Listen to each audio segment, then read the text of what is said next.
back-to-back, how you stood up to them, how you matched them, energy? Yeah, I mean, our game plan wasn't to go take them on in the back alley. I mean, it was go be physical against their skill. And, I thought we did a great job of finishing our checks. That they're a team that can really get up and go and be very offensive. And if you don't bang them, you get your chances. We kind of more disrupted them. We got them a little bit off their game by wanting to get more even, and they got a little distracted by what we were doing. So that was just plain hard.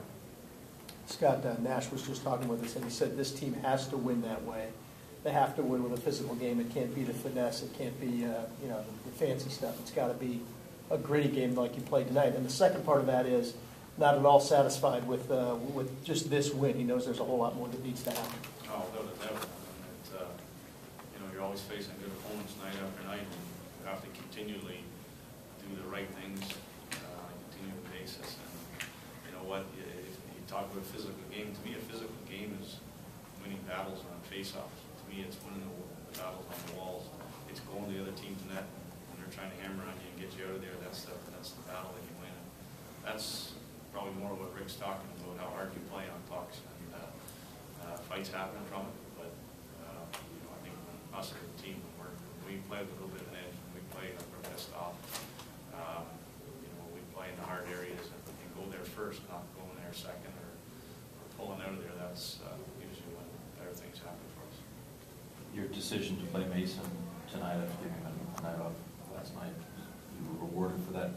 You looked quick. Can you just speak to your decision and how you? Yeah, the big thing was that obviously Chicago was coming home from Carolina. We were hoping that we'd get them a little bit, somewhat fatigued.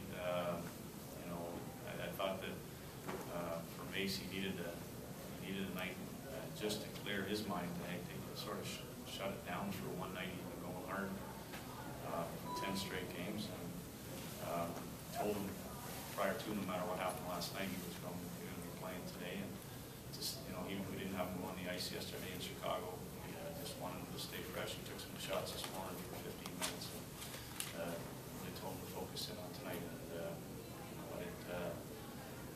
we were a 2-2 hockey game going in third period last night, and didn't get the outcome. But Mace really tonight, obviously, he made those stops in the second period on the power plays, and sort of fired up our bench. But he was solid. He was real solid for us.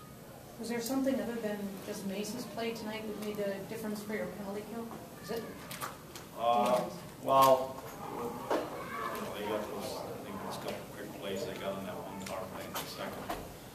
We're trying to be a little more aggressive and not allow good people to have time to make plays, and so we're trying to get there as quick as possible. And there's a few more bodies that will be. I mean, with 4 games in 6 nights, we're using a lot of people on the kill, so trying to stay as fresh as possible.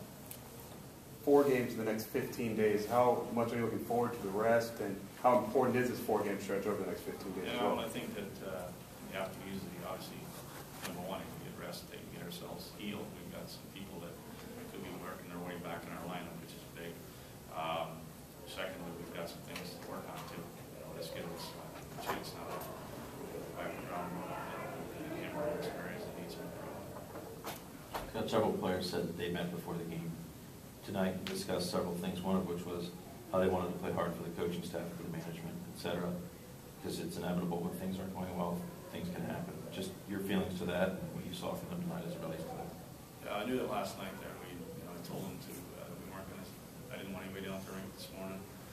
That we had our meeting at 5 o'clock meeting, and they told me that they were having their own meeting at 4 o'clock, so that was good to hear. I don't know what was said.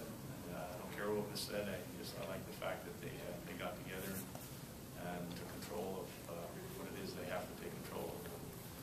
The way they competed tonight, the way they came out and played hard and did all the right things and played for each other and sacrificed for each other. I think that was probably a lot of what they're talking about. Ryan Johansson tonight, do you feel he's done enough to stay here and manage? Well, we obviously have a decision to make, and I thought he was a lot better tonight.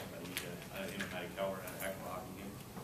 2 kids on that line, and that's probably the best game Matt Keller's played for us, probably going back to last year, and felt comfortable. But Ryan, I thought, used his size. Obviously, it was a big goal. Felt confident there. I was going to be Murray and Matty. And now we'll sit tomorrow with what's best for Ryan Johansson for the future, not just for the rest of the season. So, you know, we'll talk it out, play with the scenarios. We obviously, it'll be a big decision one way or the other. We've got a few days here to kind of, I'm not saying so much, we're kind of working towards this date. So, we've got a few days here to go. You gonna give them an answer soon, or you gonna string them on? I won't get an answer tomorrow because it's an off day, but we'll, yeah, he'll know sure enough. We've got to talk about it, so we'll talk about it